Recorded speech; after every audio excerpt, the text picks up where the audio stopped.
ఖడ్గముతో సంహరించబడేటువంటి ఆ సమయం రాబోతా ఉంది, జాగ్రత్త అని ఒక హెచ్చరిక నీకు కలుగు చేస్తూ ఉంటే, నువ్వు నిర్లక్ష్యంగా ఉంటే నీ ప్రాణానికి నువ్వే ఉత్తరవాది. నీకు ఆ మాట ప్రకటించకుండా ఉంటే ఎవరు జవాబుదారిగా ఉంటారంటే సేవకుడు జవాబుదారిగా ఉంటాడు, కాపరి జవాబుదారిగా ఉంటాడు. అందుకే దేవుని యొక్క మాటలు కొన్నిసార్లు దేవుని మందిరంలో సభలలో ఎలా ఉంటాయంటే పొడవబడినట్లుగా ఉంటాయి. దేవుడు నాతోనే మాట్లాడాడు అనేటువంటి అనుభవంలో నువ్వు ఉంటావు. సేవకుడి మాటలు గుచ్చుకున్నట్లుగా ఉంటాయి. నువ్వు తప్పు చేస్తున్నావు అని వేలు పెట్టి చూపిస్తూ ఉంటే నువ్వేమనుకుంటున్నావు? నువ్వెలా ఫీల్ అవుతున్నావు? ఏంటి పాస్టర్ గారు ఎప్పుడు నా గురించే మాట్లాడుతున్నారు, నేను కానుకలు ఇచ్చినా నా వైపే వేలు చూపిస్తున్నారేంటి అని నువ్వు మందిరంలో అనుకుంటున్నావు. ప్రియదేవుని బిడ్డలారా, నిన్ను బట్టి ఆ సేవకుడు నడిస్తే అతడు నీ ఆత్మలను రక్షించలేడు. దేవుని యొక్క వాక్యాన్ని బట్టి, దేవుని యొక్క మాటను బట్టి నడుచుకుంటే ఆ సేవకుడు తన నడకను అలాగున్నట్లయితే ఆ మాట నీ హృదయంలో గుచ్చుకున్నా, నీకు గాయమును కలుగు చేసిన ఆ గాయము నీకు మేలునే చేస్తుంది. దేవునికి స్తోత్రం చెల్లిద్దాం. హల్లెలూయా. ఆ గాయము నిన్ను లేవనెత్తేటువంటిదిగా ఉంటుంది నీ ఉన్నటువంటి వ్యతిరేక పరిస్థితులలో నుండి. ప్రియా దేవుని బిడ్డలారా, అది కావలి వాని యొక్క బాధ్యత, అది కావలి వాని యొక్క బాధ్యత. అందులో ఏమున్నదంటే ప్రేమే ఉన్నది. ప్రియ దేవుని బిడ్డలారా, నువ్వెప్పుడు పాపం చేసినా దేవుడు నిన్ను ప్రేమిస్తానే ఉంటాడమ్మా. నువ్వు వ్యభిచారం చేసినా దేవుడు నిన్ను ప్రేమిస్తాడు. నువ్వు యవన ప్రాయంలో నీ శరీరము విచ్చలవిడిగా నువ్వు నీకు ఇష్టమైన రీతిగా ఉపయోగించుకున్నా దేవుడు నిన్ను ప్రేమిస్తానే ఉంటాడు. నువ్వు కానుకిస్తున్నావు కదా 1,00,000 రూపాయలు, నీ దశభాగం నీకు వచ్చినటువంటి జీతంలో 1,00,000లో 10,000 నువ్వు ఇస్తున్నావు కదా, నమ్మకంగా ఇస్తున్నావు కదా. దేవుడి పరిచర్యకు ప్రతిసారి ఒక అనౌన్స్మెంట్ చేసినప్పుడు నువ్వు ఎంతో కొంత కానుకని ఇస్తానే ఉన్నావు కదా. ఏం పర్వాలేదు, నువ్వు పాపం చేసినా దేవుడు నిన్ను పరలోకానికి చేర్చుకుంటాడని చెప్తా ఉంటే అది వ్యతిరేకం, వాక్యానికి వ్యతిరేకం, దేవునికి వ్యతిరేకం. అది కావలి వాని యొక్క లక్షణం కాదు, సేవకుని యొక్క, దేవుని యొక్క నిజమైన సేవకుని యొక్క లక్షణం కాదు కాదు కాదు. హెచ్చరించాలి, సంఘమును హెచ్చరించాలి. సంఘమును సక్రమంగా పచ్చిక కలిగినటువంటి చోట్ల నడిపించడమే కాపరి బాధ్యత.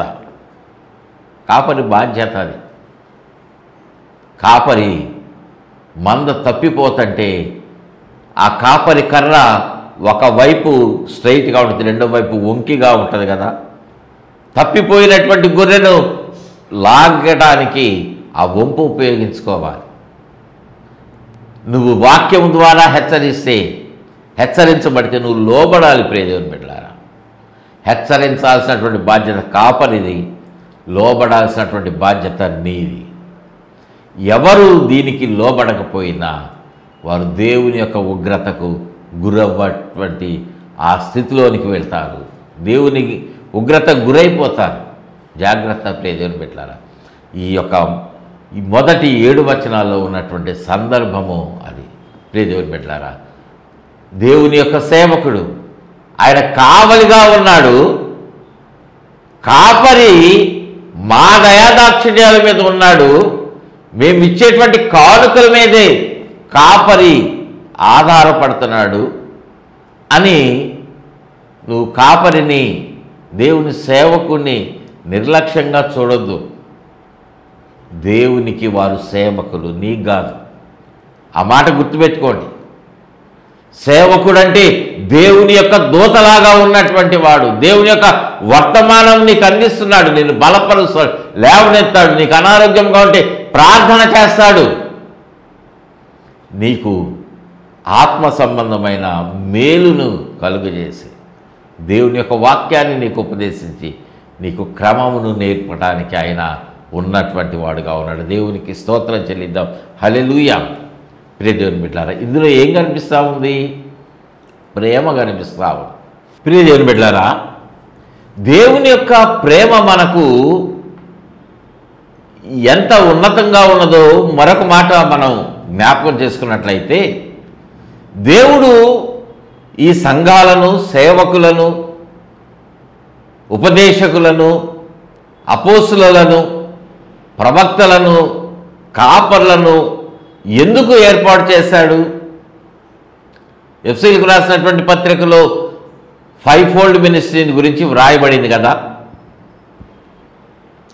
ఎందుకు ఇది ఏర్పాటు చేయబడింది అంటే, ఒక మాట మనం ఆలోచన చేస్తే, ప్రభువారు మరలా రాబోతా ఉన్నారు. ఆయన రెండవ రాకడ రాబోతా ఉంది, జరగబోతా ఉంది. ఈ మాట మనందరికీ తెలుసు. అలా వచ్చినప్పుడు ఆయన యందు భయభక్తులు కలిగి ఆయన మాట ప్రకారంగా జీవించినటువంటి వారిని ఆయన తనతో పాటు తీసుకొని వెళ్తాడు. సమాధుల్లో ఉన్నవారు కూడా లేవనెత్తబడతారు అనేటువంటి మాటలు మనం వింటూ ఉంటాం. అయితే ఇక్కడ ఒక మాట మనం ఆలోచన చేసినట్లయితే, మనము దేవుని సన్నిధిలో పాపంతో మనం ప్రవేశించలేము. నిర్దోషముగా మాత్రమే ఆయన సన్నిధిలో నిలబడతాం. అంటే దోషముగా ఉంటే ఆయన మనలను విడిచిపెట్టేటువంటి వాడుగా ఉంటాడు రెండవ రాకడలో. మొదటి రాకడలో ప్రభువారు గొర్రెపిల్లగా వచ్చి మనందరి కొరకు ఆయన ప్రాణాన్ని అర్పించి వెళ్ళారు. అలాగ జరిగినటువంటి కార్యాన్ని సేవకులు తెలియజేస్తూ ఉన్నారు వాక్యం ద్వారా.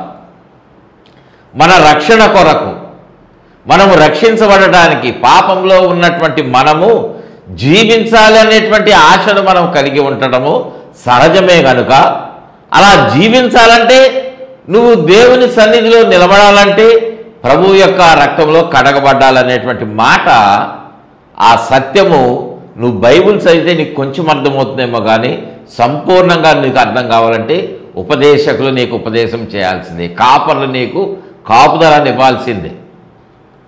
నువ్వు సంఘంలో ఉంటే, ఆ మందలో ఉంటే ఆయన నేను మేపేటువంటి వాడుగా ఉంటాడు. నువ్వు దారి తప్పి వెళ్ళినప్పుడల్లా నీకు మరలా ఉపదేశించి నిన్ను సంఘంలో ఆ మందలో నిలవబెట్టి నిన్ను పోషిస్తాడు కాపరి. అవును కదా, అది కాపరి యొక్క లక్షణము, కాపరికి ఇచ్చినటువంటి బాధ్యత. ఇదంతా దేవుడు వాక్యములో వ్రాయించినటువంటి వాటినే ఈ కాపర్లు అనేటువంటి వాళ్ళు, అనగా కావలుగా ఉన్నటువంటి ఆ కాపరులు అనేటువంటి వాళ్ళు తమ బాధ్యతలను వాళ్ళు నిర్వహిస్తూ ఉన్నారు దేవుని యొక్క మాట ప్రకారంగా. ఈ మాట గుర్తుపెట్టుకోండి, దేవుని యొక్క మాట ప్రకారంగా ఈ యొక్క పరిచర్య అంతా కూడా నేటి దినాన జరుగుతూ ఉంది. అయితే ఈ పరిచర్య దేవుని యొక్క మాట ప్రకారంగా జరుగుతున్నది అంటే, దేవుడు ఒక హెచ్చరికనిస్తా ఉన్నాడు నీకు. నువ్వు తప్పిపోతున్నావు ప్రియ కుమారుడా, నువ్వు ఫలానా పాపం చేస్తున్నావు, ఇది నా మాటకు వ్యతిరేకం అని దేవుడు ఒక మాటను తెలియజేసి నీకు వివరించి ఆ కాపరి ద్వారా నీకు తెలియజేయబడినప్పుడు, సేవకుని ద్వారా తెలియచేయబడినప్పుడు నువ్వు ఆ తప్పును సరిదిద్దుకుంటావు. సరిదిద్దుకొని దేవుని దగ్గర క్షమాపణ కోరుకొని తిరిగి ఆ మార్గాన్ని విడిచిపెట్టి వెళ్ళాల్సినటువంటి మార్గంలో నడవటం ప్రారంభిస్తాం. ఇది దేనివల్ల జరుగుతుంది? దేవుని యొక్క ప్రేమను బట్టే జరుగుతూ ఉంది. అంటే కాపరిని హెచ్చరించాడు అంటే దేవుని ప్రేమ నీకు వెల్లడిపరుస్తూ ఉన్నాడు. దేవుడు నీ పట్ల ఉన్నటువంటి తన ప్రేమను ఒక హెచ్చరిక చేసి నీకు తెలియజేస్తూ ఉన్నాడు. అలా తెలియజేయకపోతే నువ్వు నశించిపోతావు. పాత నిబంధనలో కూడా దేవుడు ఇలాంటి కార్యాన్ని జరిగించాడు. యేసుక్రీస్తు వారు ఈ లోకంలో జన్మించక మునుపు, యేసుక్రీస్తు వారు బలియాగము కాక మునుపు, బలిగా అర్పించబడక మునుపు ధర్మశాస్త్రము చెప్పినటువంటి మాట ఏమిటి అంటే, చూడండి, లేవీకాండ గ్రంథంలో 1వ అధ్యాయం 4వ వచనాన్ని చదువుకుందాం. అతడు దహన బలిగా అర్పించు పశువు తల మీద తన చెయ్యి ఉంచవలెను, అతని నిమిత్తము ప్రాయశ్చిత్తము కలుగుటకై అది అతని పక్షముగా అంగీకరింపబడును. ప్రియ దేవుని బిడ్డలారా, ఇక్కడ ఈ లేవీకాండము గ్రంథము మొదటి అధ్యాయములో ఒక బలిని గురించి వ్రాయబడింది. ఆ బలి పేరు దహన బలి. పాత నిబంధనలలో ధర్మశాస్త్రములో 5 రకాల బలులు ప్రాముఖ్యంగా అర్పించబడుతూ ఉన్నాయి. దహన బలి, నైవేద్య బలి, ప్రాయశ్చిత్తార్థ బలి, సమాధాన బలి, అపరాధ పరిహారార్థ బలి అనేటువంటివి 5 రకముల బలులు ఉన్నాయి. వాటిలో మొదటిది దహన బలి. ఆ దహన బలిగా అర్పించబడుతున్నటువంటి ఆ పశువు నీ పక్షముగా అంగీకరించబడాలి. ఎవరి చేత అంగీకరించబడాలి?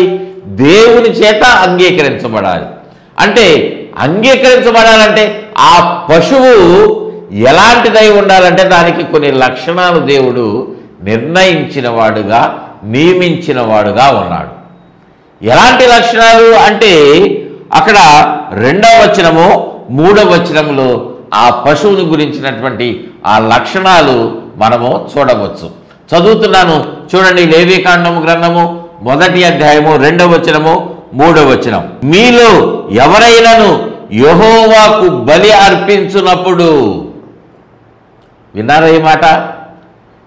ఎవరైతే మీలో బలిని అర్పించబోతా ఉన్నారో వారు చేయాల్సినటువంటి పనేంటి అంటే, మొదటిదిగా గోవుల మందలో నుండి కానీ, రెండవది గొర్రెల మందలో నుండి కానీ, మూడవది మేకల మందలో నుండి కానీ దానిని తీసుకుని రావలెను.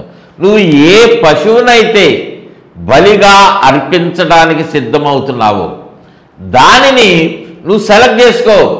గోవుల మందలో నుండి తీసుకొస్తే ఒక గోవుని కానీ, లేకపోతే గొర్రెల మందలో నుంచి అయితే ఒక గొర్రె పిల్లను కానీ, మేకల మందలో నుంచి తీసుకొస్తే మేకను కానీ, నీ యొక్క తాహతును బట్టి, నువ్వు అర్పించేటువంటి నీకున్నటువంటి ఆ పేదరికను బట్టి, లేకపోతే ఆ గొప్పను బట్టి, నీ ఓపికను బట్టి, ఇంకొక మాటలో చెప్పాలంటే నువ్వు అర్పించేటువంటిది అది ఏదైనా సరే దానిని ఆయా మందలో నుండి నువ్వు తీసుకురావాలి. అయితే నువ్వు తీసుకొచ్చేటప్పుడు అది ఎలా ఉండాలి అంటే, అది గోవులలోనిదైనా అది ఎలా ఉండాలంటే నిర్దోషమైన మగదానిని తీసుకురావలెను. దేవునికి స్తోత్రం చెల్లిద్దాం. హల్లెలూయా. అది ఎలాంటి లక్షణం కలిగి ఉండాలంటే మొట్టమొదట అది నిర్దోషమైనటువంటిదిగా ఉండాలి. నువ్వు అర్పించేటువంటి ఆ పశువును చూసావు, బలిగా అర్పించేటువంటి ఆ బలి పశువులను చూశారు, అది దోషము లేనిదిగా ఉండాలి. అంటే దానిలో ఏ దోషము ఉండకూడదు. దోషం అంటే అది అనారోగ్యముగా ఉండకూడదు, ఏ చర్మ వ్యాధిని కలిగి ఉండకూడదు. అది ఎలా ఉండాలి అంటే చక్కగా ఉండాలి. అది మంచి ఆరోగ్యమును కలిగినటువంటిదిగా ఉండాలి. ప్రియ దేవుని బిడ్డలారా, అది నిరుపయోగముగా ఉండకూడదు. ఇక్కడ బట్టి ఈ అంశాన్ని బట్టి ఒక మాట జ్ఞాపకం చేస్తూ ఉన్నా. నువ్వు దేవునికి కానుకను అర్పిస్తూ ఉన్నావు చూసారా?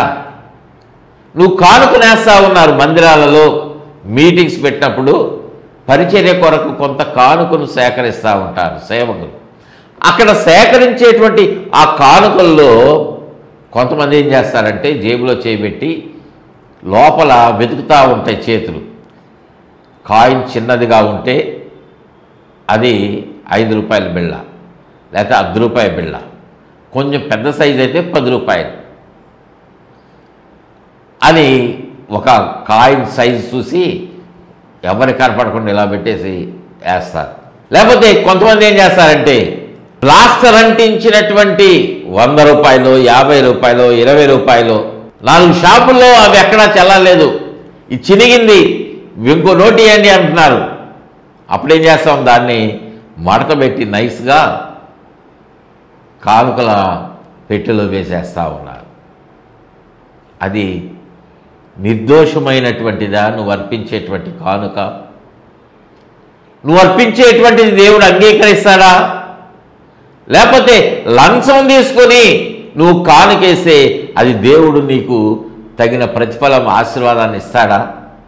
అవన్నీ దోషమైనవి. నువ్వు లంచం తీసుకొని నువ్వు కష్టపడకుండా దొంగతనం చేసి కొట్టేసినటువంటివి, చిరిగిపోయినటువంటి నోట్లన్నీ కానుకగా వేస్తే దేవుడు అంగీకరిస్తాడా? ఆలోచన చేయండి. దేవుని వాక్యం మనకు చెప్తా ఉంది, అది అంగీకరించబడాలి, దేవుని చేత అంగీకరించబడాలి, నిర్దోషమైనటువంటిది కాదు ఉండాలి. దేవునికి స్తోత్రం చెల్లిద్దాము. హల్లెలూయా. నువ్వు అర్పించేటువంటి కానుక అది అంగీకరించబడితేనే నీకు ప్రాయశ్చిత్తము, నీకు మంచి ఆశీర్వాదం వస్తుంది. మనము అర్పించేటువంటి ఆ బలి పశువు ఎలా ఉండాలంటే నిర్దోషమైనటువంటిదిగా ఉండాలి. రెండవదిగా మగదానిని తీసుకొని రావాలి. ఆడది కాదు, మగదానిని తీసుకొని మనము వెళ్ళాలి. ప్రియ దేవుని బిడ్డలారా, అట్టి రీతిగా ఆ పశువుని తీసుకువెళ్ళినప్పుడు ఎవరి పక్షముగా అయితే ఆ పశువు బలిగా అర్పించబడబోతుందో అతని చెయ్యి దాని యొక్క తల మీద ఉంచాలి. ఎందుకంటే ఆ వ్యక్తిలో నుంచి ఆ వ్యక్తి యొక్క పాపం చేసినటువంటి వాడే కదా, పశ్చాత్తాపడడానికి ప్రాయశ్చిత్తంగా ఆ బలిని అర్పిస్తూ ఉన్నాడు. అందును బట్టి అతనికి బదులుగా అది అంగీకరించబడాలంటే అతనిలో ఉన్న దోషమంతా దాని మీద పెట్టబడతా ఉంది. అంటే అతని చేతిలో ఉన్నటువంటి ఆ పాపమంతా దానికి, నువ్వే నా పాపానికి ప్రాయశ్చిత్తంగా అర్పించబడుతున్నావు అని, నాకు బదులుగా నువ్వు అలా చేయాలి, ఈ యొక్క బలిగా అర్పించబడుతున్నావు అన్నట్లుగా అతని పక్షముగా అది అంగీకరించబడటానికి అతని యొక్క చెయ్యి ఆ బలి పశువు యొక్క తల మీద ఉంచటము నాటి దినాన జరిగింది దహన బలిలో. దేవునికి స్తోత్రం చెల్లిద్దాం. హల్లెలూయా. ఎప్పుడైతే అది దేవుని చేత అంగీకరించబడుతుందో అప్పుడు జరిగినటువంటి కార్యం ఏంటంటే, అది ఆ పశువు ద్వారా, ఆ బలి అర్పణ ద్వారా ఆ పశువు ఏదైతే అర్పించబడిందో దేవుడు అంగీకరించినప్పుడు అతని యొక్క పాపము కొట్టివేయబడుతుంది అనేటువంటిది నాటి దినమున ఉన్నటువంటి ఒక నియమము. ధర్మశాస్త్రంలో వ్రాయబడినటువంటి రీతిగా అదంతా కూడా జరిగింది. దేవునికి మహిమ కలుగునుగాక. హల్లెలూయా. అసలు ఎందుకు ఈ రీతిగా బలి అర్పించినప్పుడు దేవుడు నీ పాపాలను, మన పాపాలను ఆ దహన బలి రూపంలో ఆ బలి అర్పించినప్పుడు ఎందుకు ప్రాయశ్చిత్తము కలుగు చేస్తా ఉన్నాడు అంటే, ధర్మశాస్త్రంలో తెలియచేయబడినటువంటి ఆ వచనాన్ని మనం చూస్తే హెబ్రీయులకు రాసినటువంటి పత్రిక 9వ అధ్యాయము 22వ వచనంలో ఒక మాట మనకు తెలియజేయబడతా ఉంది. మరియు ధర్మశాస్త్ర ప్రకారము సమస్త వస్తువులను రక్తము చేత శుద్ధి చేయబడుననియు రక్తము చిందింపకుండా పాప క్షమాపణ కలుగుదనియు సామాన్యముగా చెప్పవచ్చును. ప్రియ దేవుని బిడ్డలారా, రక్తము చిందించబడితేనే నీకు పాప క్షమాపణ కలుగుతుంది. రక్తము చిందించబడకపోతే నీకు విమోచన, పాపము నుండి విమోచన అనేటువంటిది ఎంత మాత్రం కూడా లేదని దేవుడు ధర్మశాస్త్రంలో తెలియజేశాడు. అయితే ఆ ధర్మశాస్త్ర ప్రకారముగానే ఇక్కడ ఈ బలిగా ఆ పశువు అర్పించబడినప్పుడు రక్తము చిందించినప్పుడు ఆ రక్తము ద్వారా నీకు విడుదల అనేటువంటిది ధర్మశాస్త్రంలో వ్రాయబడింది. అట్టి రీతిగా ఆ బలి పశువును వధించడము జరుగుతూ ఉంది. హెబ్రీయులకు రాసినటువంటి పత్రిక 10వ అధ్యాయము 1వ వచనాన్ని కూడా మనం చదివినట్లయితే అక్కడ ఆ ధర్మశాస్త్రము రాబోతున్న మేలుల ఛాయగలదియే గాని ఆ వస్తువుల నిజ స్వరూపము కలది కాదు గనుక. విన్నారా ఈ మాట? ధర్మశాస్త్రంలో వ్రాయబడినటువంటి ప్రకారముగా ఆ బలి అర్పించినప్పుడు అది ఎలా ఉన్నది అంటే, అది వాస్తవమైనటువంటి బలి కాదు. ప్రతి వస్తువుకి ఒక ఛాయ ఉంటుంది, ఒక నీడ ఉంటుంది. మనము నిలబడితే మన నీడ మన ప్రక్కనే పడుతూ ఉంటుంది కదా, మన పక్కనే ఉంటా ఉంటుంది. ఎండలో మనం వెళ్తూ ఉంటే మన నీడ కూడా మన వెంటే మనం ఎక్కడికి వెళ్ళినా వస్తుంది. నువ్వు ఇక్కడ నుంచి అమెరికా వెళ్ళినా అమెరికాలో కూడా నీడ పడింది కదా నీకు, అంటే నీ నీడ నేను విడిచిపోదు. నీడ కలిగినటువంటిదిగా ఉన్నది. దేనికి నీడగా ఉన్నది అంటే ధర్మశాస్త్రము ప్రకారముగా, ధర్మశాస్త్రములో ఈ బలులన్నీ కూడా ఎలా ఉన్నాయంటే, ఈ బలులు ప్రభువారు రాబోయేటువంటి దినాలలో, అంటే ధర్మశాస్త్రము వ్రాయబడినటువంటి దినాలలో యేసుక్రీస్తు వారు ఇంకా బలియాగము కావించబడలేదు. ఆయన మానవునిగా ఈ లోకంలో జన్మించలా. ప్రభువారు రాబోయేటువంటి దినాలలో ఈ రీతిగా జన్మించి బలి నేర్పించబోతా ఉన్నారు. నీకు బదులుగా ఆయన బలి అవ్వబోతా ఉన్నారు అనేటువంటి దానికి సాదృశ్యంగా ఈ బలులు అనేటువంటివి నిర్ధారించబడ్డాయి, ఏర్పాటు చేయబడ్డాయి. దేవునికి స్తోత్రం చెల్లిద్దాం. హల్లెలూయా. అవన్నీ నీడగా ఉన్నాయి బలులన్నీ ధర్మశాస్త్ర ప్రకారంగా. కానీ దాని నిజస్వరూపము ఎవరిలో ఉన్నదంటే యేసుక్రీస్తులో ఉన్నది. దేవునికి మహిమ కలుగునుగాక. హల్లెలూయా. యేసు అనేటువంటి ఆ వ్యక్తి ద్వారా ఆయన అర్పించేటువంటి ఆ బలి నీకు శాశ్వతమైన ప్రాయశ్చిత్తమును కలుగజేస్తాయి. అటువంటి ఆ బలి అర్పణ అసలు ఎందుకు యేసయ్య ఈ లోకంలోనికి రావాల్సి వచ్చిందంటే, యాజకుడు బలి అర్పించేవాడు, కానీ మరలా ప్రతి సంవత్సరము ఆ బలి అర్పణ అనేటువంటిది జరుగుతానే ఉన్నది. ఆ బలి అర్పణ అనేటువంటిది జ్ఞాపకానికి వస్తానే ఉన్నాయి. చూడండి 3వ వచనము 10వ అధ్యాయం, హెబ్రీయులకు రాసినటువంటి పత్రిక 10వ అధ్యాయం 3-4 వచనాలు అక్కడ, అయితే ఆ బలులు అర్పించడం చేత ఏటేటా పాపములు జ్ఞాపకములకు వచ్చుచున్నవి. ప్రతి సంవత్సరము అవి గుర్తుకొస్తానే ఉన్నాయి. ఆ బలులు అర్పించడం వల్ల శాశ్వతమైనటువంటి పరిష్కారం అనేటువంటిది అది నిర్ణయించబడట్లా. అయితే 9వ అధ్యాయము 26వ వచనంలో వ్రాయబడినటువంటి మాటను పౌలు జ్ఞాపకం చేస్తా అంటున్నటువంటి మాట ఏంటంటే, జగత్తు పునాది వేయబడక మునిపే ఇది మొదలుకొని ఆయన అనేక పర్యాయములు శ్రమ పడవలసి వచ్చెను. ప్రియదేవుని బిడ్డలారా, అయితే యుగముల సమాప్తి యందు తన్ను తానే బలిగా అర్పించుకొనుట వలన పాప నివారణ చేయుటకై ఒక్కసారే ప్రత్యక్షపరచబడెను. దేవునికి స్తోత్రం చెల్లిద్దాం. హల్లెలూయా. ఆయన ఒక్కసారే ప్రత్యక్షపరచబడ్డారు, ఒక్కసారే ఈ లోకంలో జన్మించారు. అలా జన్మించినటువంటి ఆయన 28వ వచనం ప్రకారముగా క్రీస్తు కూడా అనేకుల పాపములను భరించుటకు ఒక్కసారే అర్పించబడ్డారు. దేవునికి మహిమ కలుగునుగాక. హల్లెలూయా, హల్లెలూయా.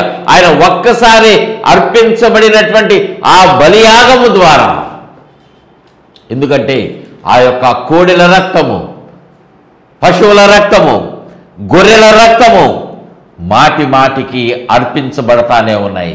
వాటి వల్ల నీకు శాశ్వతమైన ప్రాయశ్చిత్తం కలగటం లేదు. తద్వారా నువ్వు ప్రతి సంవత్సరము బలియాగము గావించాల్సి వస్తుంది. ప్రభువారు అనేక సార్లు ఈ లోకంలో తన రక్తాన్ని చిందించాల్సినటువంటి అవసరము లేదు, కానీ ఆయన ఒక్కసారి బలిగా అర్పించబడ్డారు. చూడండి, హెబ్రీయులకు రాసినటువంటి పత్రిక 10వ అధ్యాయము 10వ వచనాన్ని మనం చదివినట్లయితే, యేసుక్రీస్తు యొక్క శరీరము ఒక్కసారే అర్పించబడుట చేత ఆ చిత్తమును బట్టి మనము పరిశుద్ధపరచబడి ఉన్నాము. దేవునికి మహిమ కలుగునుగాక. హల్లెలూయా. ఒక్కసారే అర్పించబడటం ద్వారా మనకందరికీ ఏం కలిగిందంటే పరిశుద్ధత కలిగింది.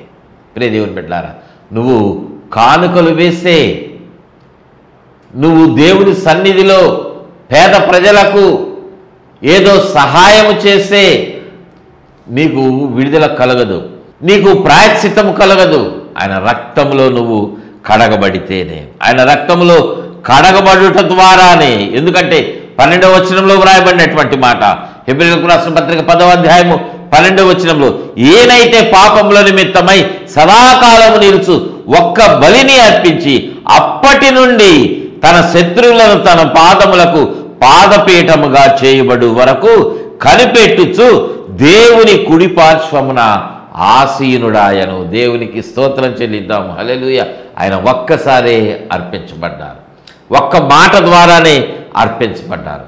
తద్వారా నీకు నాకు కలిగినటువంటి ఆ పరిశుద్ధమైనటువంటి పరలోకములో మనం ప్రవేశించడానికి దేవుడు మార్గాన్ని తెరిచిన వాడుగా ఉన్నాడు. ఒకానొక సమయంలో అయితే మధ్యవర్తి ద్వారా మనం వెళ్లాల్సినటువంటి అవసరం ఉండేది. ప్రధాన యాజకుడే మనకు బదులుగా బలి నర్పించేటువంటి వాడు.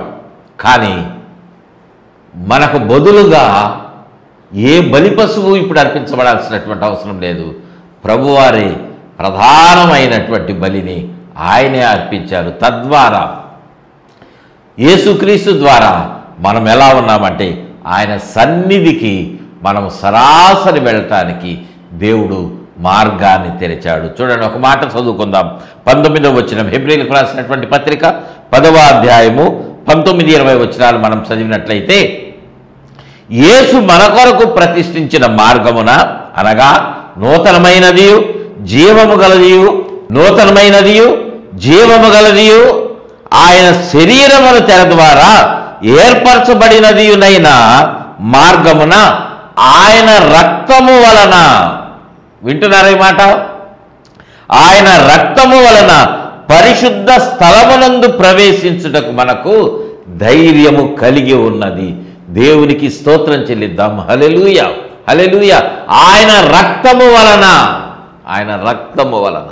మరి దేని వలన మనము పరిశుద్ధ స్థలములోనికి వెళ్ళలేము? కేవలము ఆయన రక్తము వలన.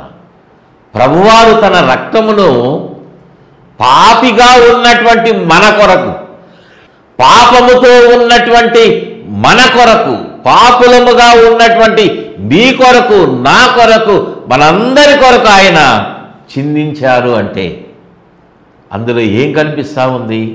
ప్రేమ కనిపిస్తూ ఉంది. ప్రేమ కనిపిస్తూ ఉంది. అందుకే ఆయన కావలివాణిని ఏర్పాటు చేసి, పరిచారకులను, సేవకులను ఏర్పాటు చేసి మనకు హెచ్చరిస్తూ ఉన్నారు. దేవుని వాక్యం మనకు హెచ్చరిక తెలియజేస్తూ ఉంది. మనం లోబడినటువంటి మీదట మనలను బలం కలుగు చేస్తూ ఉంది. అపవాదిని ఎదిరించడానికి శక్తిని కలుగు చేస్తూ ఉంది. దేవుడు తన మార్గాన్ని ఏర్పాటు చేసి ఆ మార్గములో ముళ్ళుంటే ఆ ముళ్ళన్నీ కూడా ఆయన ముందు నడిచి ఆయన పాదాలలో గాయాలై ఆ ముళ్ళు గుచ్చుకొని రక్తము చిందించబడింది. ఇప్పుడు మనకు మార్గము సరళము చేయబడింది. కొన్ని కష్టాలు ఉండొచ్చు, కానీ ఆ మార్గంలో ప్రవేశిస్తే మనం సులువుగా ముందుకు వెళతాం. ప్రియ దేవుని బిడ్డలారా, ఇదంతా దేవుడు ప్రేమలో ఒక ప్రణాళికను నీ కొరకు ఏర్పాటు చేసి ఈ హెచ్చరికలు కానీ, నిన్ను బలపరిచేటువంటి మాటలు కానీ, సేవకుల ద్వారా నీకు కొన్ని ప్రయోజనాలను కలుగజేసి నీకు మార్గాన్ని సరళం చేశాడంటే అందులో ప్రేమ ఉన్నది కదా. దేవుడు ప్రేమ స్వరూపి. ఈ సత్యాన్ని గుర్తుపెట్టుకోండి. దేవుడు మీ కొరకు ఏర్పాటు చేసిన మార్గంలో నడవండి. అటువంటి కృపను పరిశుద్ధాత్మ దేవుడు మీకు అందరికీ దయచేయునుగాక. ఆమేన్. ప్రార్థన చేసుకుందామండి. ప్రేమ కలిగిన తండ్రి, మీకు వందనాలు, స్తోత్రాలు మా తండ్రి. అవును ప్రభువా, మేము ఎలాగ నడవాలో మాకు ఒక మార్గాన్ని ఏర్పాటు చేసినటువంటి దేవుడవు. మేము నడవలసినటువంటి మార్గమును మాకు బోధించడానికి ప్రభువా సేవకులను, ప్రభువా నాయన కాపరులను, ప్రవక్తలను, ఉపదేశకులను, అపోస్తులను, బోధకులను మీరు ఏర్పాటు చేసి మాకు ముందుగా ప్రభువా మీరు నడిచి మీ మార్గాన్ని మాకు బోధిస్తూ ఉన్నారు. మీకు వందనాలు. మీ మార్గంలో మేము నిలిచి ఉంటే, నడుస్తూ ఉంటే మాకు క్షేమము నాయన. మీ ప్రేమను మాకు చూపిస్తున్నటువంటి దేవుడవు, మాకు వెల్లడిపరిచినటువంటి వాడవు. మీకు వందనాలు. మాకు ఎదురైనటువంటి ప్రతి సమస్యలో నుండి, ఎదురైన అనారోగ్యంలో నుండి, ప్రతి వ్యతిరేకతలో నుండి ప్రభా నాయన ఈ బిడ్డలు ఈ మాటలు వింటున్నటువంటి వారందరినీ మీకే అప్పగించుకుంటూ ఉండగా వారికి ఎదురవుతున్నటువంటి ప్రతి సమస్య నుండి విడుదల దయచేసి వెనుదిరిగి చూడకుండా పోరాడైన మీ మార్గంలోనే నడిచేటువంటి ఆ కృపను ప్రతి ఒక్కరికి దయచేసి మీ నిత్యత్వంలో నడిచేటువంటి ప్రవేశించేటువంటి కృపను దయచేయమని ఈ యొక్క కార్యక్రమం స్పాన్సర్ చేసినటువంటి బిడ్డను కూడా మీరు దీవించి ఆశీర్వదించమని, మంచి భవిష్యత్తు దయచేయమని యేసయ్య శ్రేష్టమైన నామం అడిగి వేడుకుంటున్నాము తండ్రి. ఆమేన్, ఆమేన్, ఆమేన్. తండ్రి అయిన దేవుని ప్రేమ, ప్రభువు రక్షకుడైన యేసుక్రీస్తు వారి కృప, పరిశుద్ధాత్మ దేవుని యొక్క అన్యోన్యమైన సన్నిహితం చేరవచ్చిన ప్రతి ఒక్కరికి కార్యక్రమాన్ని స్పాన్సర్ చేసిన కుటుంబానికి తోడుగా ఉండి నడిపించి వర్ధిల్ల చేయునుగాక. Amen, amen, amen. God bless you all.